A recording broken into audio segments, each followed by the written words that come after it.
Hello, I'm Catherine Jean Lopez, and I'm coming to you from the headquarters of National Review Magazine in New York. And I'm so happy to welcome you to this seminar, this summit on paid family leave. Thank you for making the time for this very important issue.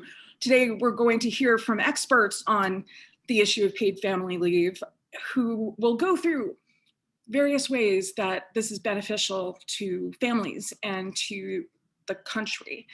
To welcome you, I want to introduce former Senator from Pennsylvania, former presidential candidate Rick Santorum, who of course is known to be a conservative who has defended human life and the family throughout his career. He's going to talk to you for a few moments here about why paid family leave is so important. Senator Santorum. Thank you very much, Catherine. And let me just first contradict you. You said that you were going to hear from experts today. And of course, now they know that that's not true. So experts and a politician, how's that? So I'm the exception to the rule.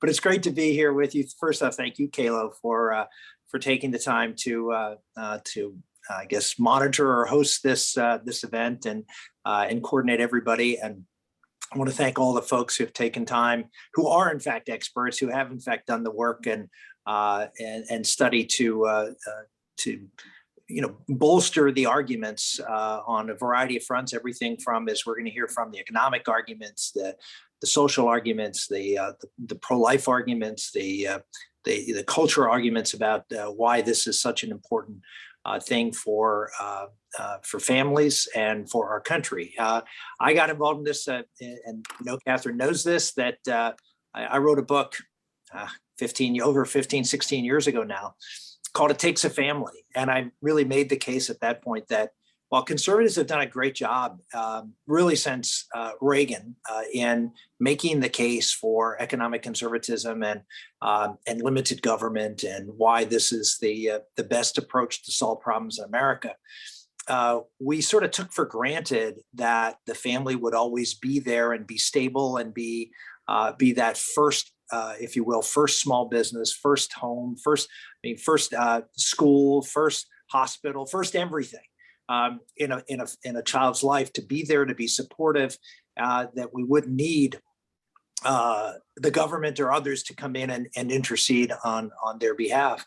And as we know, over the course of now the last 40, 50 years, that isn't the case as much anymore. We've had a pandemic of fatherlessness and of broken homes and children being raised without two parents in the home, and a lot of other issues, whether social, mental health issues, drugs, alcohol, et cetera, that have made the family and child rearing much, much more difficult, much less the cost that is incurred in raising children these days. So I made the argument 15, 16 years ago that Republicans, we can't have limited government unless we have strong families. Because if we don't have strong families, as we see, we have more government because someone has to make up the gap. And what we need to do is come up with innovative policy solutions that are not government or that use existing government resources. So we don't, in trying to address the problems of the family, create more problems by increasing government and imposing more rules and regulations on businesses or on the family itself, or taxes on the family itself. So that was the call years ago. Frankly, very few people took it up on the conservative side. I'm actually heartened to see that more and more conservatives are understanding, and frankly, even now, I think conservatives were friendly to the idea of doing things to help families. Many on the left were antagonistic toward it, but I think that's changing on both sides. When I say the left, liberals are the left. Obviously, the far left is different, but many good Democrats and liberals understand the focus on trying to improve the stability of the family and make it a healthier place to raise children. And so I'm actually encouraged, and that's one of the reasons that I'm excited about you being here and listening to these experts. I'm encouraged that that this is an opportunity in a time when there aren't very many opportunities for bipartisanship, this is a real opportunity for something bipartisan that could actually be not just less of a bad thing, which is unfortunately how many bipartisan things happen, which is, the one side wants to do something you don't want to do. And so if you make them do less of it, you consider it a compromise and you're happy about it. I don't think that's the case here. I think this is a case where both sides actually, and I think this is increasingly rare, where both sides actually believe in a good, that they both see the family and supporting and nurturing children and giving parents the opportunity to do that as an objective good. And they are both headed in the direction of trying to do something. Now, obviously, there are different ways of accomplishing this, but I think there is a real, and I want to just emphasize this. Increasingly in America, the left and the right don't see the same good. They don't see America. Their vision of America is very different. In this case, the vision for the family is the same, and that is a fertile ground for working things out and actually getting something done. So you're going to hear all the reasons here in the next hour or so why this is a great idea, and I'll look forward to coming back and talking with Catherine about what you've heard and maybe what you can do to make a big difference. And I can say it, if you're a conservative, you have to be for strong families, and you have to be for us doing things to repair that family unit. And you have to get excited about it, because as we all know, politicians respond to passion. If you're passionate about it, if the public out there is passionate, then you can make a difference, because you can motivate politicians to act. So hopefully after this seminar today, you'll inspire and instill some passion in you and understand why this is so important and so needed. Thank you. Thank you, Senator Santorum. And as the Senator just said, I think that this is an issue where we have a lot of hope, because there are very few issues where people can agree in America today. And so thanks be to God we have one here. And it's important for conservatives to be in the lead if you're concerned about government spending, because this is something that needs to happen. I want to introduce a short video from Aparna Mathur from the American Enterprise Institute, and Terry Schilling, the president of the American Principles Project. Aparna has been working on this issue since the beginning. And again, very short video.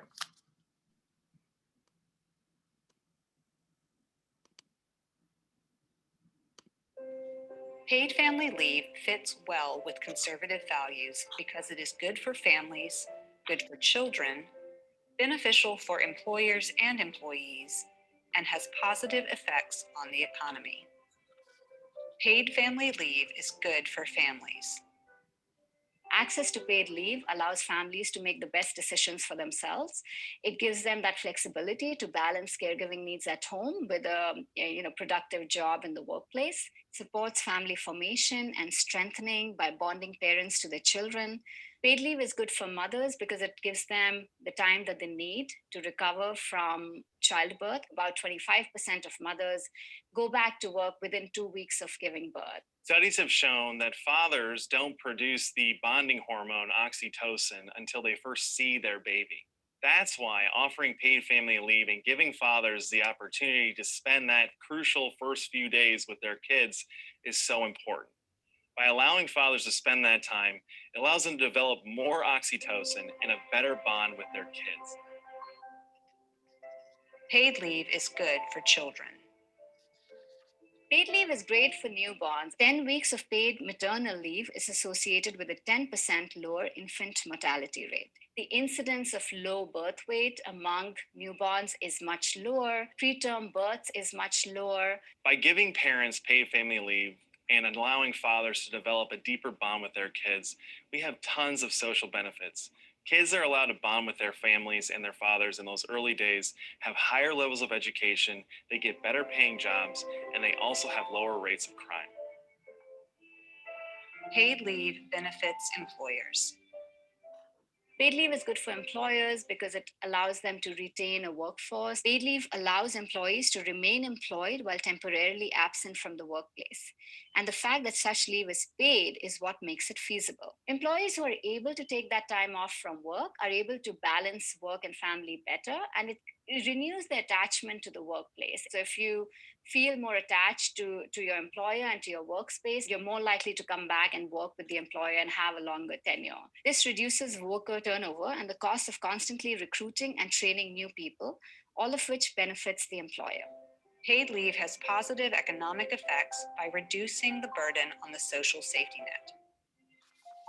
So there is a cost to the society, a real monetary cost when employees don't have access to paid leave. What ends up happening is that if you're living paycheck to paycheck and now you have to give up that job because you have a child at home, you have a sick parent that needs care, in order to ensure food security for your family, you're going to take up SNAP. If you can qualify for the TANF, the Temporary Assistance for Needy Families program, cash welfare, if you're eligible for health insurance through Medicaid, that's something that you're going to need. So the lack of income support, the lack of income that comes with job loss associated with the lack of paid leave and the emergence of caregiving needs pushes a lot of people onto safety net programs. Paid leave helps make childbearing a blessing, not a burden. America has record low birth rates right now. And by offering a program like paid family leave to parents, it will give them economic certainty to know that they can take care of their kids and not have to take time off of work and lose wages. It's so tough to raise a family today, and it's even tougher to have a baby. And we need to eliminate the economic burden for families and parents across America. Many expectant women who are in crisis pregnancies cite economic hardship as the reason for why they're getting the abortion. By giving these mothers who are in a tough spot the certainty that if they have their baby that they will be financially provided for, we can dramatically reduce the rate of abortion in America. The case is clear. Paid leave is good for parents, good for children, good for employers and employees, and good for society. No wonder the majority of registered voters support paid leave for parents, crossing party, gender, and ideological lines.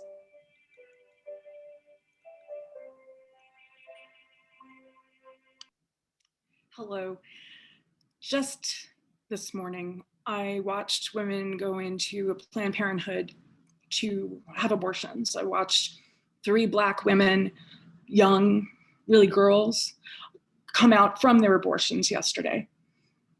We need to, as conservatives, be able to tell them that they'll have the resources to be able to have this child. We need to be able to tell women that. And so talking about why paid family leave is a pro-life issue, a pro-life priority, we'll now be joined by Kristen Hawkins, President of Students for Life of America.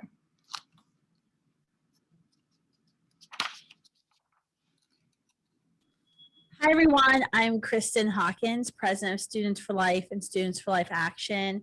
And I am just so excited to be with each of you today to talk about paid family leave and why it's so crucial for the pro-life movement and our objectives in the pro-life movement of abolishing abortion, of making abortion illegal and unthinkable. Students for Life was very eager to jump aboard, becoming an active participant in the paid family leave national coalition, because this is something that we talk a lot about on college and high school campuses across the country. Because young people, we know, reject abortion, overwhelmingly so, but they also have practical questions and concerns of things that they know need to be addressed. Like, well, if abortion's made illegal, how are we going to help women and children when there's no longer that option? And that is why at Students for Life, we have our Pregnant on Campus initiative. Now it's called Standing With You, helping our Students for Life groups across the country to transform their campuses, to challenge the policies on campuses that might be limiting or discriminatory towards pregnant and pairing students on campus. And so for us, partnering and advocating for a national paid family leave policy was just a natural thing to do. We are very post-Roe focused at Students for Life America. In fact, we have a blueprint for a post-Roe America. As we all know, there's going to be a historic decision this coming summer when the Supreme Court rules on the Dobbs case that we'll be hearing lots and lots about. This is the first case that the Supreme Court has agreed to consider that is talking about a state ban on abortions before viability. And there's been a lot of questions. There's been a lot of media rhetoric, a lot of very scared emails coming from those who advocate for abortion saying that the Supreme Court could use this Dobbs decision to completely reverse Roe. I don't know if we'll get that far, but this could be a significant step. And so a lot of folks are having this thought of, okay, if we're now living in a nation that's post-Roe, where abortion may or may not be legal in your state, what are the resources that are there to help women and families thrive? And I think paid family leave is one of those pieces of the puzzle that we've got to bring together. So I think there's some concerns. Sometimes I hear them from folks who are political conservatives when we talk about paid family leave policy.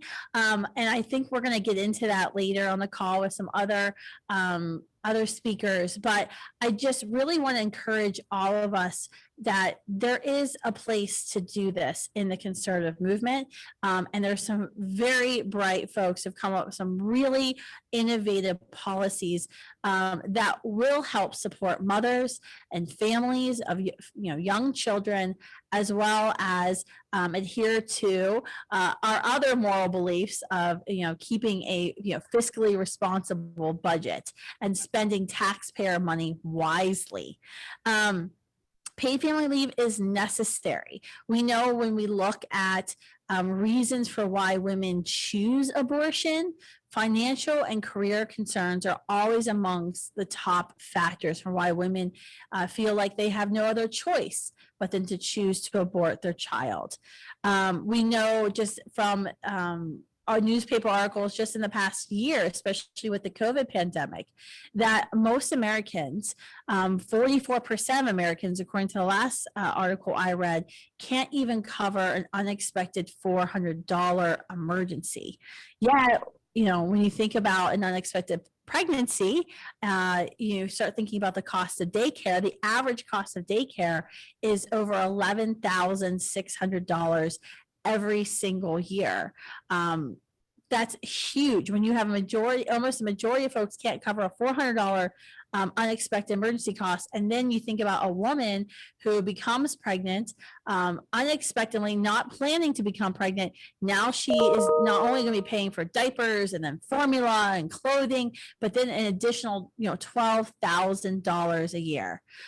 We also know, and this is very pro-life, that there are positive physical and emotional benefits for both mothers and children when they have time to heal and bond after the delivery of a child. There's a lower infant mortality rate, increased likelihood of medical checkups, increased likelihood that a mother can breastfeed if she's given that time. As a mom of four myself, I was very lucky to be able to create flexible work schedules for me after the birth of my children. Two were born naturally, two were born via C-section, and those recoveries are different. But we know, and studies show that almost a quarter of all women who give birth are going back to work within 10 to 14 days. And dads, it's even sooner. And in many places, there is not even an option for dads to take a longer extended paternity plan. But we also know that time that fathers have to spend with their child bonding leads to a more lifelong involvement, which we all know a child and children are best succeed when they have a mom and dad involved in their life. We know that parents who have access to temporary paid leave are more likely to have more children and also remain in the workplace. I don't know if any of you have seen some of the recent staggering statistics that the United States is now well below replacement rate, meaning that we are not replacing ourselves through reproduction. This is where Europe has been. America was slightly right at or right above reproduction rate for many years, but new studies coming out showing that we've actually fallen below replacement rate, which is 2.1 children for every woman. This is a huge problem, and it's certainly going to be a huge fiscal problem for our country. Think about Social Security. When Social Security was intended 10 people paying for one person, now it's down to 5 people. What will happen when we're not replacing ourselves? We also know that a paid family leave policy will help women remain in the workplace. So it'll actually help businesses, small businesses and large businesses, keep well-qualified and trained employees in the workplace, which actually is a smart financial decision. I know at Students for Life, we've certainly had to have these challenges. It's one of our challenges of running an organization of young women of reproductive age. We have about 70 staffers. Majority of our staff is female. We're constantly having to evaluate our, paid leave policy and how we can work with moms, working moms on our team, to retain them and to keep their talent on the team, even when they might have to cut back for a few months, or with COVID, have to stay home and watch their children go to school as opposed to taking them to a public or private school. We know that parents, statistically, we know that if parents have a paid family leave policy, 39% of them are less likely to go on public assistance. 40% of them are less likely to need food stamps. This is an important point for us, especially when you're thinking about the cost of a paid family leave program versus costs of public assistance and food stamp programs. So I'm all in when it comes to paid family leave. I know the pro-life generation is all in. We are a diverse group here at Students for Life. We are not conservative or liberal. I'm very conservative, if you all don't know, but our students and the students we serve, the young people that we serve who are starting pro-life groups on our campuses, who are pressuring their administrations to transform their policies, who are having conversations with those most targeted by the abortion industry, they're diverse and they come from a varied backgrounds. But one thing is very clear when we ask any of those students, regardless if they're conservative or liberal, Christian, non-Christian, a paid family leave policy makes sense to all of them. And we see it as part of our scope of a post-Roe America and the steps that we need to take right now. And this is why I think this issue is so timely right now, where we have this case before the Supreme Court that they'll be hearing this fall. A decision will come down in June.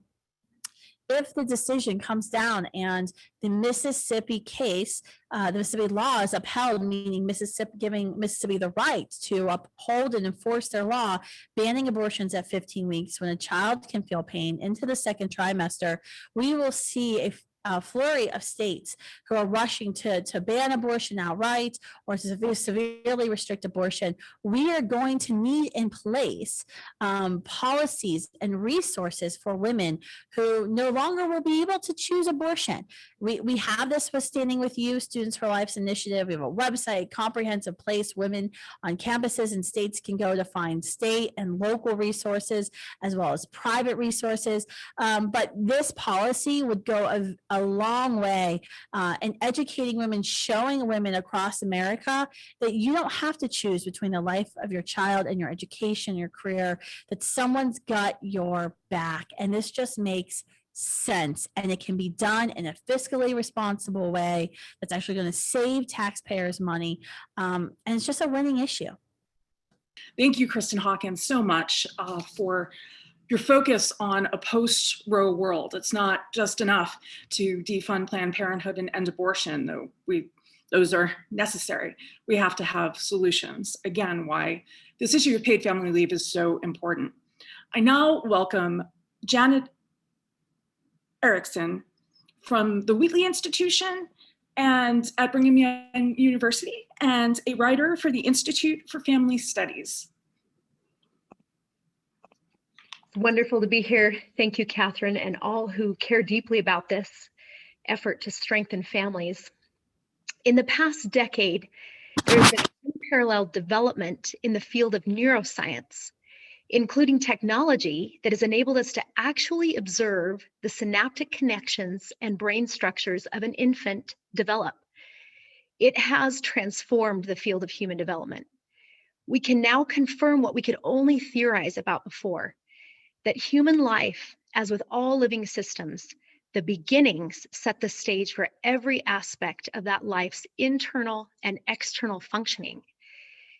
In fact, as opposed to all later stages of development, infants and toddlers have unique, essential, emotional and mental health needs. In the words of Alan Shore, who I will be drawing on, a foremost expert in attachment and developmental neuroscience, he will say everything depends on those early beginnings. Why? Now we understand that brain development is not just genetically encoded. It is dependent on experience, social, emotional, relational experience. In fact, Science, the journal Science recently stated one of the most important discoveries in all of science is that we can now see how the quality of the relationship with the infant's caregivers actually alters the genetic expression of the developing brain. Mother Nature and Mother Nurture combine to shape human nature. In fact, the infant is born dependent on specific forms of social and emotional interactions during a critical period of development of incredible malleability and vulnerability that will either be growth facilitating to the brain or growth inhibiting. In order for those reactions, those interactions to be growth facilitating, they must occur within the context of a relationship. We can now actually observe that the self-organization of the developing infant brain, on which all later functioning depends, can only occur within the context of a relationship with another brain.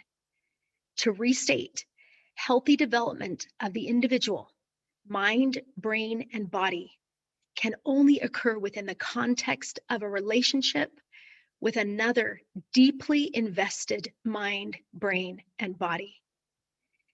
In fact, the essential task of the first early period of infancy is the co-creation of a bond of emotional communication between the infant and his or her primary caregiver. From the moment the infant leaves the womb, while that baby seems to be doing nothing, she is searching, communicating, interacting.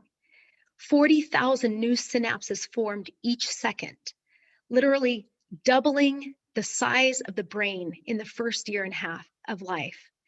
But not the entire brain, a specific section of the brain, the right brain, the emotion and emotional communication center, not the thought center. This is totally new and critical to understand. We used to think that an infant was developing in the thought center of the brain, increasing the capacity for more complex thought. We now know that the neonatal brain has two well-organized hemispheres that are very different, the left and the right, with distinct neuroanatomy, distinct neurochemistry, and totally different periods of intense growth. And it is the right brain, the emotion side of the brain, the side that receives and understands love and emotional connection, that is the central developmental center for that first period. In fact, that first year and a half of life. During this period, in the right brain is the development of unique personality, the capacity for attention, the regulation of stress, the capacity to experience and read emotions, awareness of self, social intelligence, empathy, the capacity for intimacy, and even the sense of morality. That right brain in that early period, its development establishes what we know now to be the background state of well-being. Positive, anxious, stable, insecure, whatever that emotional background state will be over the lifespan. This section of the brain is profoundly malleable, but it is not resilient. In fact, it is the healthy right brain development that actually builds resilience, with the understanding of a self that is both stable and adaptable, capable of continuity as well as capable of change. How does this all happen? Beginning in utero, the infant is primed to sensitively perceive and seek out a particular caregiver. What there is profound consensus around today is a mother. Her smell, her tone of voice, her movement, her touch. Within days of birth, that infant demonstrates a preference for her, an intense seeking of proximity with a mother who must be experienced as predictable, consistent, and emotionally available. She too, as was just referenced in our previous presentation, is psychobiologically primed to establish that bond through which the emotional communication between them that is essential for right brain development can occur. That emotional communication begins immediately beneath the level of consciousness for the infant, without awareness, grounded in the right brain capacity within the mother herself, her mind and body physiologically primed to respond to her infant's eyes, the large pupils, the facial proportions designed to evoke these feelings, to her, the most beautiful face in the world. They read one another's faces. And incidentally, an infant has more space in the brain for processing the face of a woman than any other, with a specific focus on the eyes. And in the process, the autonomic nervous system is calmed for both of them and regulated. Face to face, body to body, sound to sound, right brain to right brain. They communicate without turning to logic to figure it out. To these babies' nonverbal cues, the mother responds with motherese, a form of unique speech in which the music of her voice communicates. And the baby begins her first experience communicating with another human being. We used to believe that because a child did not have words until much later, an infant did not have consciousness or awareness. But from the beginning, the infant is primed to relate to the social environment, looking for the faces it knows, looking to communicate, ready to communicate, not through words, but through feelings. He is born capable of sensation, pain, pleasure, emotion, perception. And all of these abilities are being shaped by the communications with the sensitively attuned mother within that bonded relationship. The emotions within that relationship that are communicated are literally enabling that infant to make meaning of him or herself, of reality, of experience, all through connected feelings rather than thoughts. Throughout the process, this special caregiver regulates the emotions that infant has little capacity to regulate by minimizing negative feelings while maximizing positive feelings, soothing and calming while also upregulating states of joy and happiness. In this exquisite emotional intimacy between mother and infant, they are literally regulating one another's bodies through the nature of their co-created relationship. The central nervous systems are being together regulated. Their autonomic nervous systems together are being regulated, calmed, and soothed. Cortisol is dropping. Oxytocin is being activated. Their physiological systems, their cardiovascular systems, their immune systems, and their brain states are being co-regulated. What of fathers? We've heard already about the importance of father attachment. There is strong consensus in science that the mother and father are not equal systems. They serve very different functions, both of which are not replaceable. They both form a bond with the baby that is critical to development. While mothers are soothing and calming, fathers are energizing and stimulating. Oxytocin, which is released in both of them, induces cooing and cuddling in her, while oxytocin and vasopressin induce tickling and tossing for him. Subsequent to the mother attachment that is so core to the capacity to regulate fear, the baby creates another attachment with the father, critical to the capacity to regulate aggression. While mothers show a greater influence on the subcortical limbic emotion processing structures, fathers show a greater influence on cognitive processing networks through the cortical circuits of the brain. Neurobiological research confirms that the critical period of brain maturation that onsets in the last trimester and continues through the first 3 months provides the foundation for all other brain development. 12 weeks of focused attachment with mother and father takes an infant and his or her caregivers, those caregivers, across the critical pre-attachment phase of the first 2 months into further capacity for engagement in the attachment bond. We already know that infant cortisol levels rise outside the presence of a mother, indicating a stress response when the infant cannot experience that connection.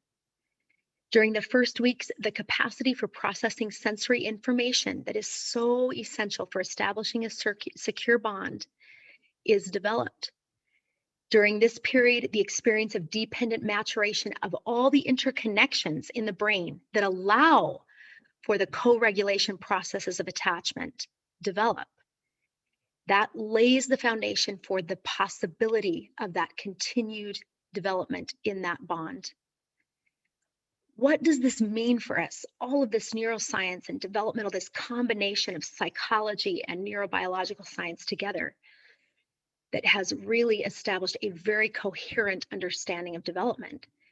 What it means is that whatever optimizes the brain, the infant's brain and emotion development during this period should be driving our interests and our programs. There is a reason that a focus on infant development puts the focus where it should be.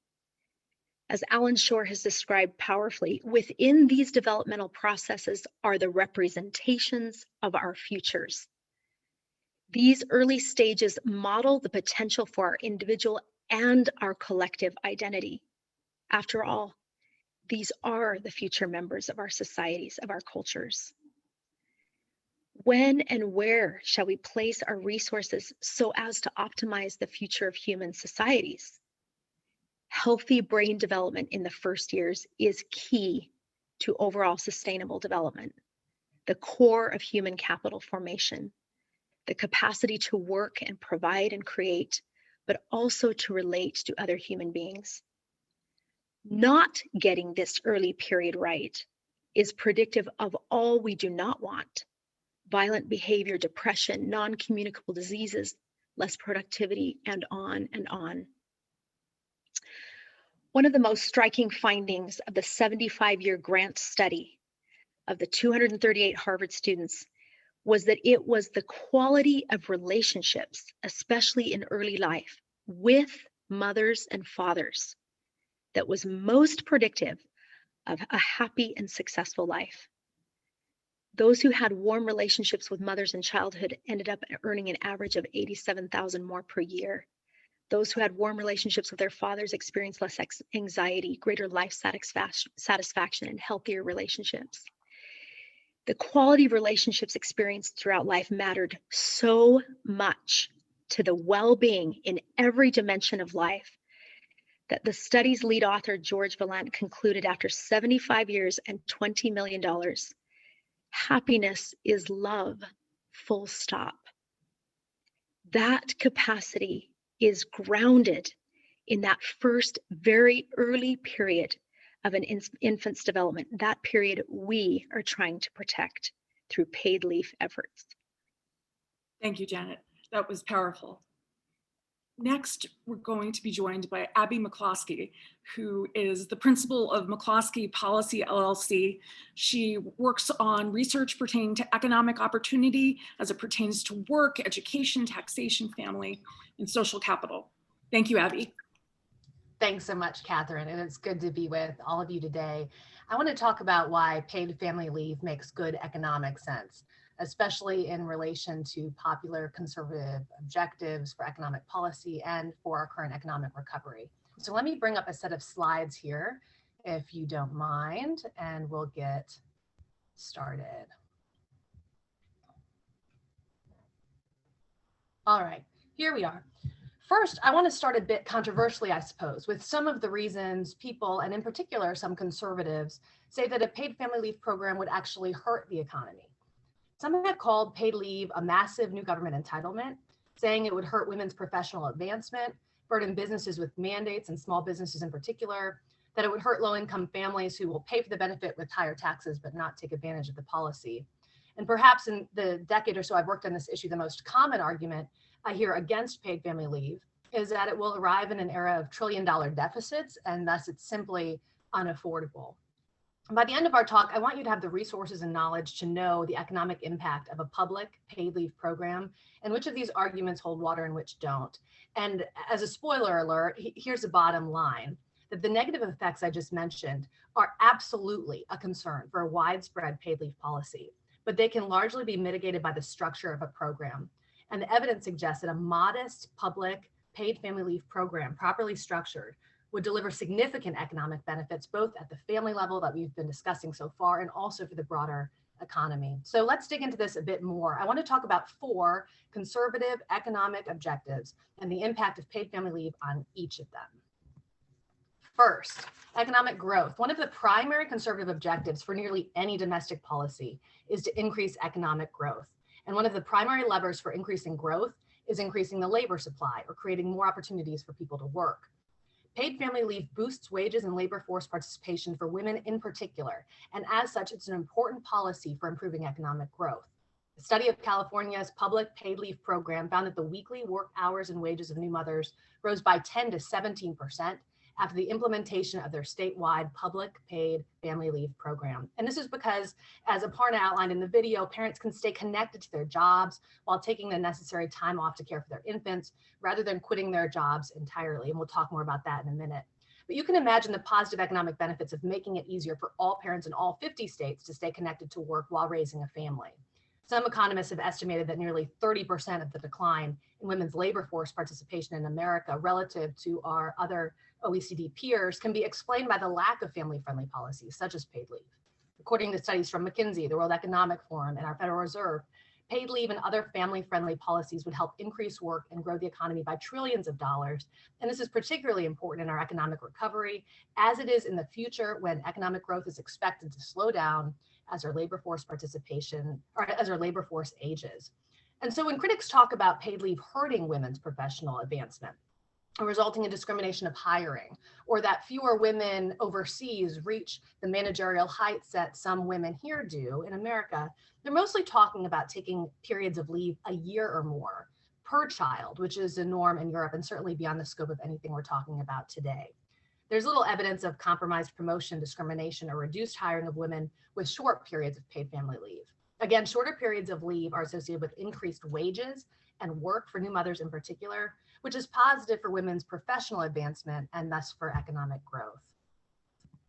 A second common economic objective for conservatives crafting public policy is to decrease reliance on government welfare and to increase economic opportunity for low-income families in particular. And so let's look at the impact of paid leave policies on these households. Less than 1 in 5 workers have access to paid family leave from their employers, and this drops to single digits for low-wage workers. In the absence of paid leave, the majority of low-income parents go on welfare or take on debt when they have a baby. A study by Pew Research reported that in households with under $30,000 in annual income, 57% took on debt and nearly half went on public assistance if they didn't have paid family leave. Once in debt or on public assistance, it can be very hard to get off of that. And so paid family leave can be thought of as a temporary bridge. So this doesn't have to happen and people can stay better connected to their employers. A 2012 study by Rutgers found that paid leave reduced a woman's likelihood of using food stamps by 40% in the year following her child's birth. Disadvantaged parents are the least likely to have paid leave from their employers and are the least likely to have savings to rely on for weeks or months without work when recovering from childbirth. Thus, not surprisingly, it's these families who have the largest increase in leave taking upon the offering of a public plan and the biggest improvements in their economic outcomes. And this doesn't even begin to account for the improved health and attachment outcomes Janet was mentioning for infants whose parents have access to paid leave, making it a particularly powerful policy for improving economic opportunity, both for parents and for children. Now, there is one caveat to this. Some people have proposed raising payroll taxes to pay for a public paid leave benefit. but this would hurt the very low-income households we're talking about helping. Everyone pays payroll taxes, not just wealthy households. It's a regressive form of taxation. And so I wholeheartedly agree with conservatives who have raised this as an issue and think that we should find alternative funding mechanisms. Number 3, a third popular economic objective for conservative policymakers is to create a business-friendly environment, free from overly burdensome mandates, regulations, and taxes. As such, some have been rightly concerned that a paid leave mandate would hurt companies and small businesses in particular by burdening them with intermittent leave periods and mandates. Now, let me be clear, a paid leave mandate, which is a government policy, a government saying that businesses have to provide paid leave to their employers and cover the cost, would certainly put a tremendous cost on business, and in particular on small businesses. But none of the current paid leave proposals, even the Democrat ones, are this. Instead, they're the federal government providing the policy, which actually removes the burden of direct provision from the business. As such, employers are overwhelmingly positive, or at least neutral, about the introduction of public paid leave policies. Polling from California, which is our longest running state paid family leave plan, found that 90% of employers have reported a positive impact from the introduction of paid family leave. Smaller firms often have been more positive than larger firms. And this is because small firms might have a harder time financing the paid leave benefit on their own. As a small company, I can relate to this. And thus they might benefit from a public program that provides this benefit for them and actually helps to level the playing field between smaller and larger companies. Now, importantly, regardless of the length of leave, there's still a burden on business that comes from needing to make up for absent employees. This is easier for parental leave relative to other types of leave because it's predictable when you're having a baby. The usage is limited. It happens less than 2 times on average in a person's life that you welcome a child into the world. And the leave is not intermittent. It's used all at once. And to me, this is one of the biggest reasons for treating paid parental leave separately from other types of leave and to not bundle them all together, which likely would increase the burden on business. Additionally, as businesses face a worker shortage in the coming months, paid leave could be an important tool to help people come back to work. In polling I helped run at the Bipartisan Policy Center with Adrian over the summer, we found that unemployed workers said access to paid leave would make them much more likely to return to their jobs. 4, last but not least, the fourth conservative objective often brought to bear in economic policy is fiscal responsibility and not adding to the federal debt. In the next decade, the deficit will grow by $12 trillion. The federal debt held by the public already is larger than the size of our entire economy. Now is certainly not the time to be adding to the scales with a new $1 trillion entitlement. But importantly, paid family leave can be structured in a way that contains costs. For example, the cost of a 6 to 8 week paid parental leave plan would be about $10 billion a year or $100 billion over 10 years. This is less than 1% of what we spend on entitlements. A modest paid parental leave plan could be paid for by cuts to existing spending instead of new payroll taxes, keeping the size of government exactly the same. Now, some have tried to make paid leave entirely budget neutral, pulling forward child tax credit benefits or Social Security retirement benefits to cover the cost of paid leave. And in general, increasing flexibility in government programs to match people's needs is likely a good thing. But it's also worth noting here that a smaller and smaller share of our federal spending is going towards children, and an increasing share is going towards old age entitlements. And so I think it's worth considering a broader rebalancing effort instead of rearranging the existing table of benefits accessible for families. The only thing that will truly help out our debt trajectory, and it's not popular to say these days, is entitlement reform. Reform to healthcare and entitlements is the only thing that will bring the country back to a sustainable trajectory, not blocking new programs irrespective of their size or their merits.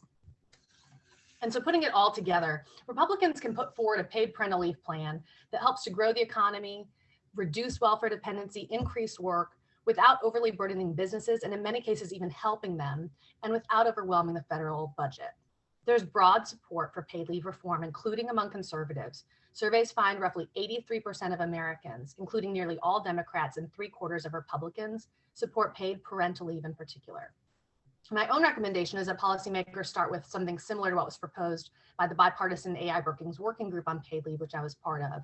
This would be a public paid leave policy for new parents across the country. So no matter where you live or what job you have or your income level, you are guaranteed the opportunity to spend the first few weeks or months of your newborn's life together without needing to go on debt or take on welfare.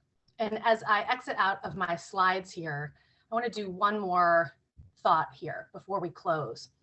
And that's it. The economic benefits of paid leave are overwhelmingly positive. But so too would be the economic benefits of mandating, say, a 100-hour work week, right? That would increase economic growth, increase work, reduce welfare dependency, but no one's calling for that. And so it's really important when we think about the economic benefits to also consider them alongside what's beneficial for parents and for children's well-being. And here, as we've heard in our brief time together, the benefits here are overwhelmingly positive also. That protecting those early weeks between parents and children results in a raft of improved social and health outcomes in addition to the economic ones. And so I think it's well timed that conservatives lead on the policy of paid family leave for American families and also for the economy. Thank you so much, Catherine. Thank you so much, Abby. She's such an expert, as is Adrienne Schweer, who was mentioned by Abby already. She is a fellow at the Bipartisan Policy Center, where she leads the Paid Family Leave Task Force. And she's going to talk a little bit about the legislative landscape when it comes to paid family leave. Thank you, Adrienne. And also congratulations. I believe are in order. You have a 5th child on the way. Yes, lots of babies around here. Lots to be grateful for. Thank you so much for having me. I just want to thank everybody in the audience who's here today. The questions in the chat have been really interesting, and I know myself and other panelists are trying to respond to some of them. I want to echo what Fernando said. Jeanette, your data and your science on family caregiver and infant brain development was really, really cool and really interesting, and a lot of new information for me, and it seems like others in the audience felt the same way. I also want to, before I jump into the federal landscape, why don't I try and tackle a couple questions? Dr. Hall, you had a really good question, which I tried to answer in the chat. Tom, you have quite a few, all really good ones. I think a few of them I'll get to as we work our way through a couple of the federal proposals and what makes them different. But I think one thing we haven't talked about today is that there is a 27-year-old law in place called the Family Medical Leave Act, FMLA, known to most people. It already exists and it's unpaid leave. If a worker meets certain qualifications, if they have worked full time, if they have been with their employer for a year and a couple of other things, they qualify for unpaid leave, which just means that for up to 3 months to care for a newborn or adopted child, to care for a family member or to care for themselves, they can take up to 12 weeks of unpaid time off of work. Now, many employers have stepped up to the plate and they are offering paid leave to employees already. And these are really generous policies in many places. When I began studying paid leave, about 12% of workers had access to a benefit from their employer. Today, 19%. Employers are stepping up, employers of all sizes. It's not just Google and the Gates Foundation. It's companies like Dollar General and Walmart and as smaller companies that are really stepping up and offering paid leave to their workers. But the workers who need it most are not getting access, and it's those families who are being hurt the most. And that's why paid family leave at the federal level has started to garner a lot of conversation. I should say actually at the state and federal level. And I give Senator Santorum a lot of credit. When you came onto the scene talking about paid family leave, you were one of the first Republicans in the entire country to think about the benefits of this for the pro-family agenda. And sequentially, President Trump made this his only policy platform when he was running for president.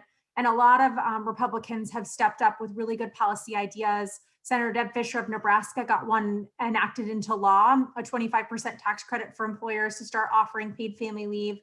And I'll walk you through some of the other federal proposals. But I want to know before we jump in, and I'm going to try to share my screen here, and I'll probably get it wrong. So someone please mention to me in the chat if I don't do this right. But we'll talk a little bit about enacted paid leave at the state level and what's been proposed in different federal level proposals. So first at the states, you can see here that only a handful of states have passed paid family leave laws. This means that, in their state, through the legislature, through a ballot initiative, they have a state-run program. They're all a little bit different, but they have a lot of similarities. It's usually parental leave, family caregiving leave, and medical leave in some form. And it's usually paid for by a payroll tax increase, as you heard from Abby. either, payroll tax increase on the employer or a payroll tax increase on the employee or a fusion of the two. And I would just note that outside of the FICRA payroll tax for Social Security and Social Security disability, we at the federal level haven't imposed a new payroll tax. And I think almost over 50 years. States do it as one of their primary revenue generators. But it's really uncommon for that to happen at the federal level. But a lot of the federal proposals mirror that model, and I'll talk about a few of them. But as kind of seen on this slide, there is momentum at states passing paid leave. It is interesting. It's getting paid leave to more workers. It's not happening fast enough. It's not happening for a lot of workers who need it most. And it might not be happening in a sustainable way. So federal policy from both a Republican and a Democratic standpoint seems important, as evidenced by a lot of the proposals that are making their way. So I'm just going to stay on this slide for 1 second so you can kind of see this, and we can screenshot it and put it in the chat too. But this shows you the differences between states. If any of you live in any of these states, you either benefit now or you will likely benefit in the next year or two when it starts being enacted. But this is a government-run program for workers, often pulling taxes from the employee and employer, and then cutting a check to you if you have a qualifying reason for leave. The federal proposals look similar and look different. So I thought that I would kind of look back in time, because last Congress was really when Republicans were in charge of the Senate. There was some tremendous leadership by Senator Rubio, Senator Lee, Senator Ernst, Senator Young, Senator Cassidy, true conservatives who took this idea that we needed paid family leave and turned it into actual legislation and discussion drafts of legislation. I want to talk you through a couple of the different Republican ideas and how they've taken shape. So Abby mentioned this a little bit, but Senator Cassidy has an idea that he produced with Senator Sinema. It's actually bipartisan and bicameral, and it's pretty simple. You, as a new parent, birth or adoption, could qualify for up to $5,000 to help cover expenses at the beginning of a child's life. So this could be leave time, it could be hospital bills, it could be childcare if you need to go back to work, but it is not generating any extra revenue. The Trump administration doubled the child tax credit. It is even right now turning into a monthly payment through some work done by Democrats in the rescue plan. But Cassidy's idea is simply, this is money that you already get. You get it every year as a $2,000 tax credit when you're doing your filings. But instead of waiting to that year, why don't we allow parents who choose to pull that money forward and get a bigger check, $5,000, and pay it back over the next 10 years by just reducing their payments from $2,000 to $1,500. So just $500 every year that they wouldn't get at filing, because it would help them cover one of the most expensive times of being a parent. I will transition over to ideas by Senator Rubio, Senator Lee, and Senator Ernst, because they're all very similar. Senator Rubio was the first to introduce this idea. So there are a lot of people of childbearing age who don't believe that they will get a single dollar from Social Security. And this is a really interesting proposal that would allow me as a mother to decide, or father, to decide if I wanted to draw from Social Security early to help cover this expensive time. And I'll pay it back later. I have to delay my retirement by a certain period of time, like a mathematical calculation. If I take 3 months of time, Social Security dollars to cover my leave for the baby, I'll maybe work an extra 6 months when I hit retirement age. But to answer one of Tom's questions, this is one of the only proposals in Congress, Republican or Democrat, that would benefit a potentially stay-at-home family or stay-at-home parent. So this one is not a benefit that only benefits those who are working. It would also benefit those who have enough work history to qualify for Social Security. There's a formula that says if you worked this many years with this many hours, you automatically get kind of banked into this program, and then you add money to it over time.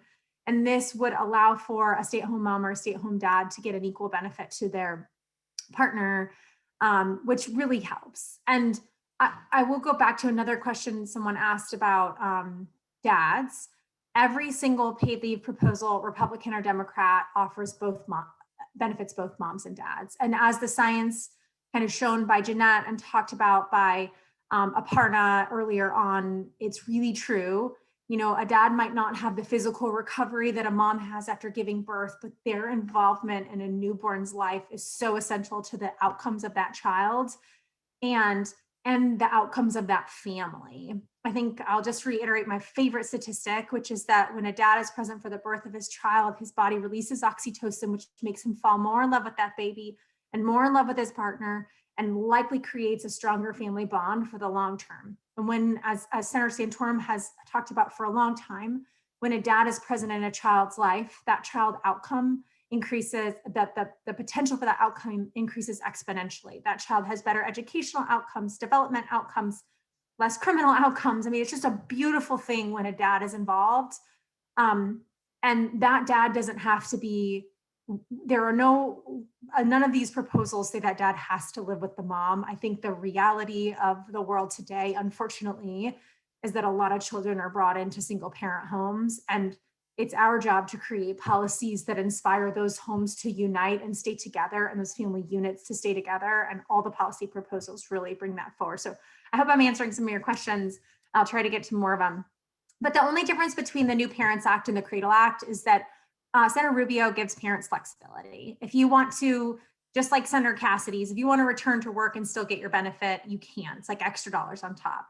Senator Lee and Senator Ernst feel very strongly that that parent needs to stay home. If they're getting a check from the government, they need to stay home and spend that quality time with the infant. But otherwise, their programs are very similar. And then Senator Young's proposal is very similar to Senator Cassidy's, but it leverages the a refundable a refundable tax credit, a little bit like a program called EITC for birth or adoption of a child. Now I want to move over to talk about some of the proposals that have just come out. Most of them are from Democrats, but one of them is from Republicans. Ranking Member Brady, the Republican who's in charge of, who's the minority lead for the Ways and Means Committee in the House, the Powerful Tax Committee, and some of his counterparts like Jackie Wolarski of Missouri came up with a bunch of cool new proposals that brought new ideas to the table. Most of them are pretty revenue neutral, smaller in scale. They wouldn't solve the whole problem in and of themselves, but they really showed creativity and ingenuity in their ideas. And they have 5 or 6, so it's hard for me to go through them all, but I want to take a second to make sure this audience knows what Democrats are proposing and how it differs from what Republicans are proposing. So Democrats have long championed a program called the Family Act, which would impose a payroll tax on workers and employers and fund a new trust in Social Security to write these checks to workers for paid parental leave, paid family caregiving leave, like grandma gets sick or husband gets hit by a car, and paid medical leave, my own personal care.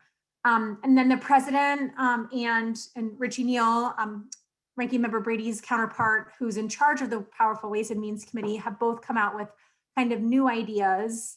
And right now, because of commitments made by the Biden administration, neither of those proposals have true pay for us. Like, they're not increasing payroll taxes to pay for them. They're basically using whatever formula they designed for this reconciliation package or deficit spending. They don't even explain how they're going to pay for them. But the Biden administrations would spend $225 billion over the next 10 years to stand up a paid family leave program that covers every type of leave for every type of worker. It has very little details, so we're waiting on what they really mean, but we have quite a bit of work to do to understand where they're going. And Chairman Neal's big difference from that Family Act idea is that it would be housed in Treasury and be a check writing program as opposed to housed in Social Security and a new trust. So I hope I've kind of gone through some of them. I'll stop sharing my screen and take a quick second to look through some of the chat to make sure we're answering good questions. Michael says that in Ohio, you've seen a much better response to CTC because it's straightforward. I think that is really interesting, Michael. So I just want to make sure everybody knows the child tax credit right now is a $2,000 tax credit that you get when you're filing, and it helps you cover child expenses, and anyone who has a dependent who qualifies, like isn't making too much money, gets this tax credit. It does have a work requirement. So if you didn't work in the last year and meet a certain requirement, you don't get the full $2,000. But sorry about my kids. I have 4 crazy kids and they're all in the house. I'm sure you all are very similar. But what Democrats did in the rescue plan is that they, instead of making you wait until the end of the year to file for that, they're basically depositing, just like stimulus, a little bit of that money every month. And some people can be getting as much as $300.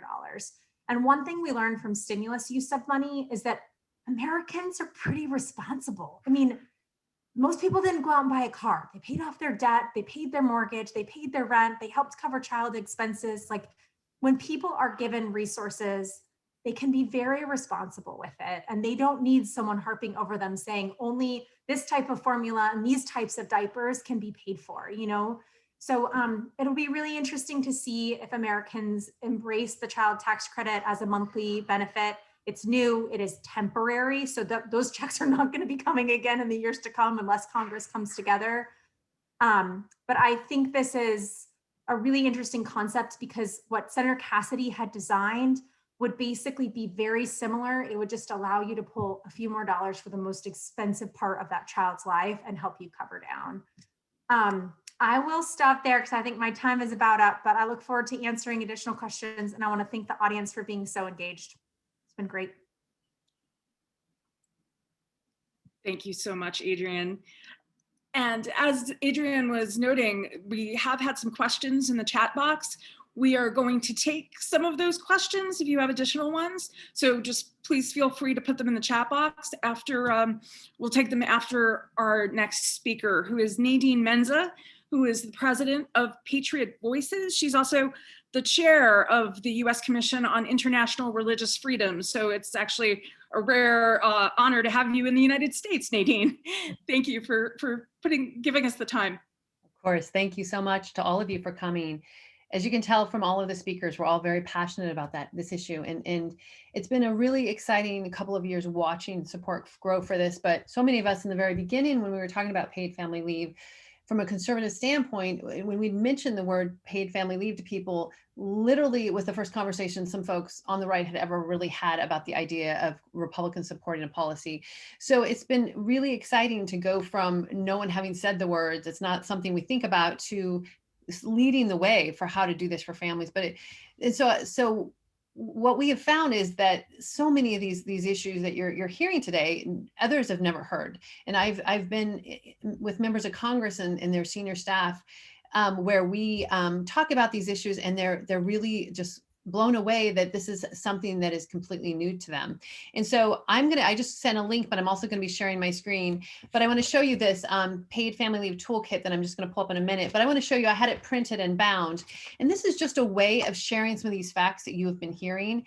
Because like I said, what we found is people are unaware of how powerful giving parents time together at the very beginning of a child's life, what that could mean for that family, for that child. And that there's a way government could not increase, but there's a way that government could change to support families. And so, you know, I have handed this out to a lot of members of Congress and their staff. And what I found is they almost always grab it and they start flipping through it. And I remember one senior conservative congressman and his staff, and she was looking through this and she just kept saying, wow. So, you know, so I'm going to go ahead and pull it up so I can show it to you. And this is just a way of being able to communicate with people, you know, what you're hearing today, and help people to be able to go through this, I say this intellectual journey where people, so many of us needed to understand how paid family leave could impact the life of families and how it could mean stronger societies, and in all the different ways that it could support the values that we all share. And so what we've done is put together this paid family leave briefing book. So I'm just going to go through it real quick. First of all, I want to show you our website, and I sent the link for this. And so what we put the articles, people have written some of them that have been talking today, videos. And so it's just a place where you can go to just keep up to date on new legislation that's coming out. And we also have a toolkit, which it goes through each, and you can click here to see that. It goes through each of the pages I'm talking about individually. So you can just look at the pages here. And then I'm going to pull up the actual book itself, which is what I showed you. I had printed, but you can also send it around digitally. And what's important here is it helps people to go through the different ways that we can approach talking about paid leave. As you've heard today, you've heard about the child development, you've heard about economics, you've heard about the legislation. So much of this is here, and it does change. So we'll be updating it as we go, and it's certainly welcome any updates that you guys might even stumble upon. And even today, I think I've heard some new facts and some new framing from some of our speakers that I was like, oh, I would love to include that in this book. But as you can see, that the fact sheet just lays out the need. You'll find members of Congress that don't realize that, almost a quarter of all women go back to work between 10 and 14 days after having a child. You almost can't catch your breath when you think about that. And they go back because they have to financially, not because they want to. And so many of these same women have, jobs that are service or retail and that are physically difficult. And so these are the kind of facts we have on this fact sheet that can just kind of help people to process like, wow, there's really a need for this. I mean, we also source all of it. So you can see that, exactly where those numbers come from. This is a really brief summary of the Republican plans that are out right now that Adrienne talked about. And this, I wanted to spend a couple minutes on this document here. It's effective messaging for paid family leave. So what's important here is that this right here is really, does show us just the different ways that you can come talk about paid leave. And we've already seen from our questions that, there's this a summary about how most workers don't have it, and especially low-income workers. Paid family leave improves the health and welfare of children. It keeps parents off public assistance. I know you heard some of those statistics earlier from Abby. And so these are just paragraphs that go on and explain. Of course, we talked about oxytocin and how fathers and the importance of paid family leave, giving fathers that opportunity to develop that kind of bond. And so what I have found when I'm sharing about paid leave with someone, perhaps for the first time, is I'll go through a couple of these, and then one of them will just really be salient for that person. And that will be kind of where I'll stay, perhaps. and if somebody is really being pro-life and lessening abortions is important to them, this is an important policy for that. For people, I was always surprised at how many people cared about the birth rate from an economic standpoint, what that means for the taxpayers, what that means for the budget. And so mentioning that to somebody that maybe is more inspired by those numbers is important. So there's all different ways that you can approach this. I'm gonna real quickly, I'm gonna stop sharing this for a second and come back. And I'm gonna send a poll to you, and I'm gonna have you real quickly, just go ahead and fill in while I finish, which ones you think are the most important, which issues are most salient for you when you're looking at paid family leave.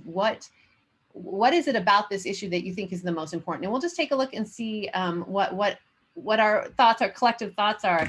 And I did want to just also go through and say, we had some in this book as well. We have some quotes from conservative leaders and also poll numbers. And this is something that a lot of elected officials aren't aware of, how popular paid family leave is across the aisle, even in the most conservative districts. A candidate is more likely to be supported if they support paid family leave than if they don't. So these are things that as we grow support for this issue that can really help families, that these are the kind of tools that we want to make sure that are available to you. And so we're going to do questions a little bit later, but I really wanted to just make sure you had access to this tool, and that look forward to answering your questions and getting a little bit deeper into this.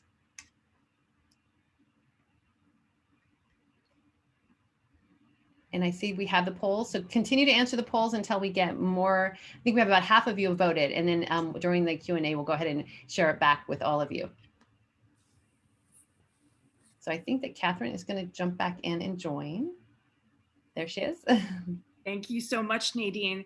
Well, as we have said, we're going to answer a few questions now. I invite our panelists to come on screen. One of the questions from Sarah is, I would like to see one issue expanded on a little more. First, paid family leave is supposedly going to remove burden from other entitlement programs. However, it can only last so long. So how can we expect that this will actually keep families off those programs? The child is dependent for 18 years, so it's hard to square the idea that they won't also utilize those other programs currently existing. How can we say that abortions are primarily driven by economic pressures also when these programs, when there are programs that do exist? Would Adrienne want to take that question? Yeah, jump in first, and I know Abby has looked at this a lot too. So Abby, please hop in. But I think there is really interesting research that has proven that when a mom has access to paid family leave, she is 40% less likely to end up on government assistance programs following the birth of that child. So that's, food stamps and WIC and unemployment or whatever else they studied in that entity. 40% is pretty significant. And I would argue that it's harder to, when you leave work upon the birth of a new child, it's harder to go back, especially if you stay home for longer periods of time. So you're likely to end up on some form of government assistance, and it's harder to get off once you're on because of the benefits that those provide. So I don't think that we have clear proof, to answer your question, that for 18 years, if they have this 3-month benefit, they're going to not take any federal or government assistance programs. But I think we do have the proof right from the beginning that it stops the start, which feels really important to me on the cycle of poverty and on that cycle of that process. I'll say a couple things. I think Jeanette made really good points. Parents are really important to that baby and to families in general. And being there all the time, if you can, is an absolutely beautiful thing. And we should honor those stay-at-home parents who both take the sacrifice, have the opportunity, and give everything they can to those children. As Senator Santorum has said to me, no, that is not the reality of America today. Most parents are working. The South Dakota and Ohio families are dual income families. And this is the type of benefit that in today's economy could really help the family and could help the child. So I don't have a perfect answer to that other part. Abby and Senator Santorum, please jump in if I missed anything that you guys have to the government assistance part. Yeah, well, to Adrian's point, the birth of a child is a significant inflection point in a person's life, both personally and professionally. That's when we see most women drop out of the labor force. And so if a paid leave plan can be thought of as a bridge to keep someone employed while enabling them to spend those critical weeks with their child, it's a bridge because it's not just a plug, and the moment the paid leave program runs out, then they're likely to drop out of the labor force just like they were before. It actually gets them to a different place on the other side of it, which enables them to have higher wages and workforce attachment for the foreseeable future. So the gains in women's employment and wages earned isn't temporary, isn't limited to the year following a child's birth. It continues. And so in that way, we can see these kind of cascading positive economic effects for the family.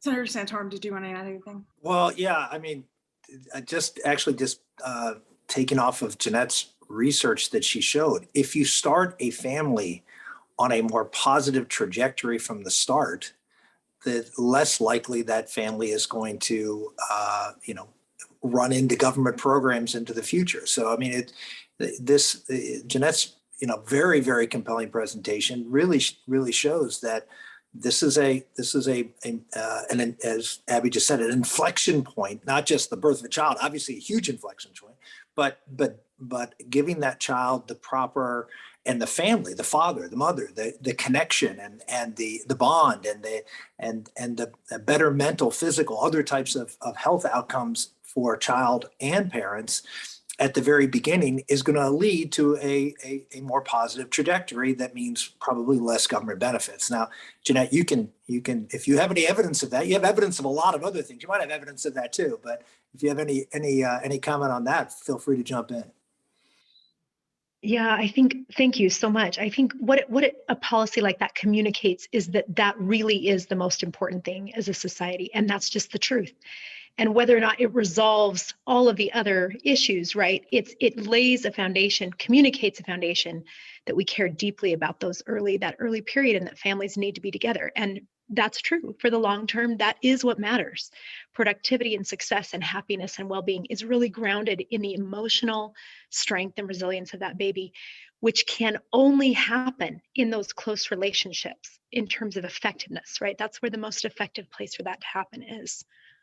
So yeah, again, you said another important thing, which is the discussion as this issue continues to be debated, just the discussion of what we've heard here today, for more and more people to hear, even irrespective of whether we have a family leave program or not, but just the information that's going to be shared to the public as well as parents specifically, I think could have a huge impact on our society. So sometimes, I always say, people would argue with me, well, you're pushing for pro-life legislation, it'll never pass, the courts will strike it down. Why are you doing it? Because sometimes having the discussion is as important as actually passing a law.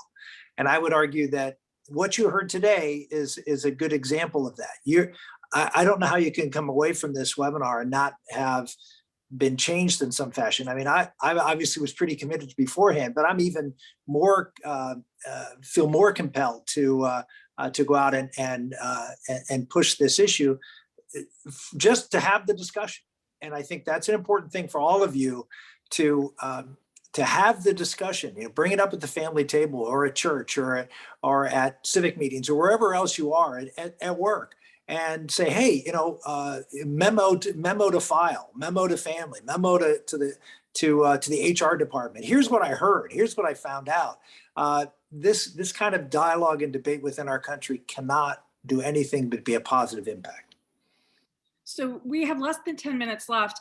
And after this presentation, I still see there's some skepticism in the box.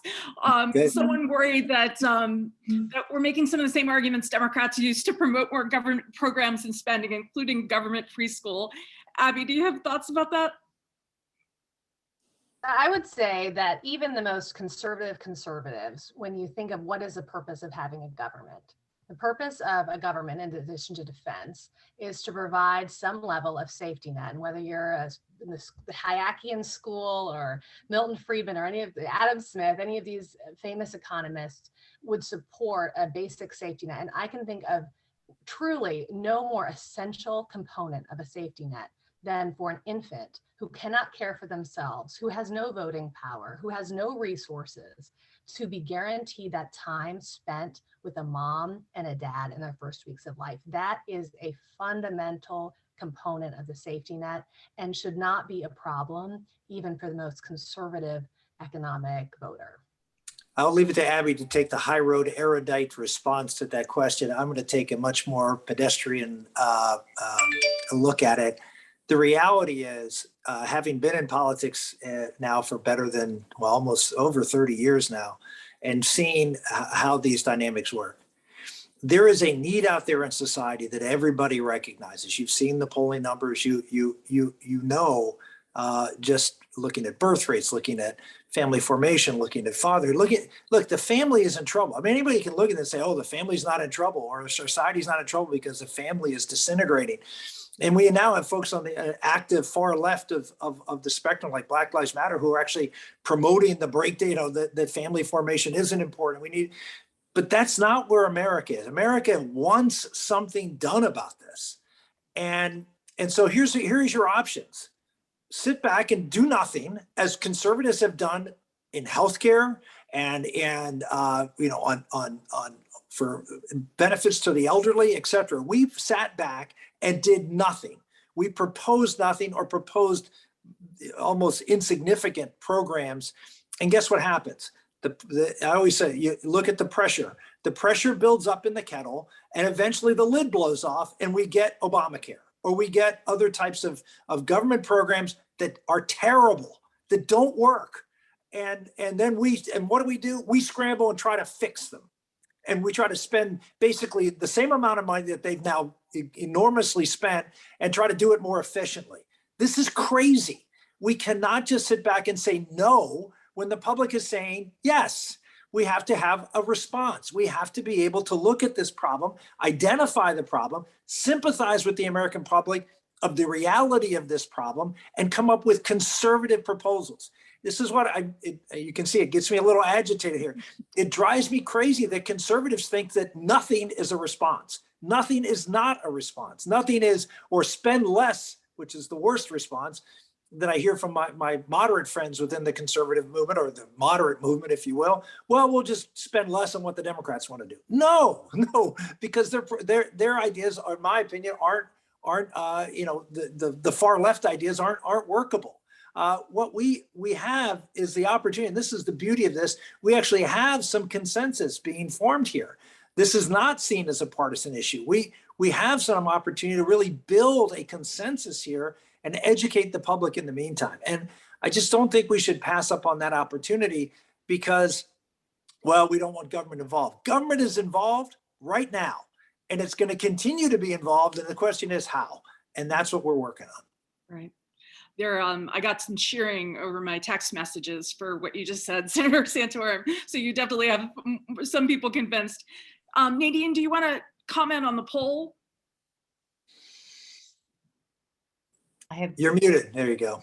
I have just shared the results. So I think if you take a look at it, you might be surprised that maybe the thing you thought was the most important reason for paid leave wasn't what someone else put down.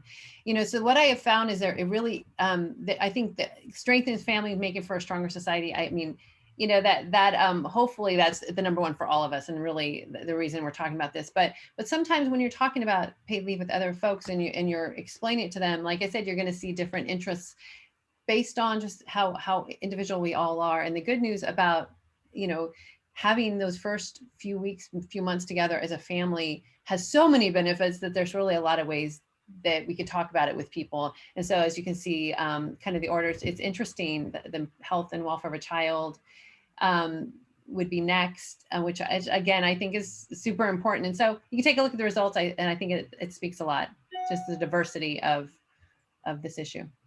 Quick question probably for you, Nadine, from the chat box. Model legislation, is there any that you point to? Well, we love, all the thinking outside the box, the way that the legislation that Adrian went through, that you could also see in the briefing book, that kind of goes through, the child tax credit, going through Social Security. So I think that, I'm not sure what they mean by the modeling. I mean, people are looking at a lot of different ways. I think this is where conservatives trying to find a way to approach it with a zero cost. But of course, there are other plans out there that might have a limited cost, but as long as there's a pay for, some people are actually still okay with that too. So I think we're at a point where we're trying to continue this really interesting way of having a conversation, of thinking about government differently, rather than, it's over there and then we're trying to do our own thing. Why don't we use what already exists and make government friendlier towards families? Let me jump in, because model legislation is sort of a buzzword, Nadine. They're really talking about state legislation. That's where model laws are talked about. So just to be clear, what we've been talking about here is really federal legislation, and we believe that the correct push is to have something that is comprehensive and done at the federal level. And one of the reasons for that is, to Nadine's point at the end, and what Adrian is focused on, which is there are existing benefits that are out there from the federal government, lots of them, that we can reorient and redirect to pay for this program, so we don't have to do what states by and large have to do, which is create a brand new program, fund it. And in the federal level, we can reprioritize spending a lot easier than they can on the state level. That's not to say that we're not advocating. If a state wants to do a program, they can, but this discussion is really focused on the federal level. Well, and our time is about up. So do you have a last word, Senator? Well, given the impressive, presentations that I heard here today, and I've gone to a lot of these presentations and heard several of our speakers speak, but you're getting better at it, folks. Adrian, Abby, who I've heard many times, you guys are great, and Nadine, obviously I hear from Nadine all the time. We work together, and Jeanette, thank you for that tremendous research, and I'm looking forward to poring over it and upping my game a little bit when it comes to talking about this issue based upon a lot of what you've shared. So look, the reality is, as I said before, this is an issue that its time has come, and our willingness to engage in that and is vitally important. We can't let those who want to ever expand government and in taxes and regulations on businesses and impact our economy and our country, is shifting the power away from families to more government. Win this battle. This is one that we have an opportunity to come together with people and do something that's reasonable, that can work for families. And the beauty of this is, it's, as I said before, it's not been a partisan issue. And I'd like to keep it that way. I think there's plenty of room for compromise and ideas that can work for everybody. And I would just encourage all of you to do what I said before, which is go out and start talking about this. You know, grab the information. Are we going to make, maybe that's a question I have, are we going to make some of these presentations and information available for our for the participants so they can access them in a more comprehensive way? I'll throw that back to you, Kayla, or anybody else who wants to answer. Yeah, Nadine, I believe that answers, yes. We will. Okay, so I just encourage you to, look, you got the best and the brightest on this call, and then, Kayla and me sort of moderating. No offense, Kayla, but so I would pour into, the booklet that Nadine shared, obviously Abby's research, Adrian's work, Jeanette's work, everybody who's participated. Obviously, Kristen at the at Students for Life has done a tremendous amount of work on this. Just bone up on this, and I always felt that the best lobbyist that I ever dealt with in Washington, that's what you are when you're actually advocating for an issue. You're a lobbyist, whether you paid for it or not. You're probably not, but whether you pay, that's what you are. And the best lobbyists are the people who provide the best information.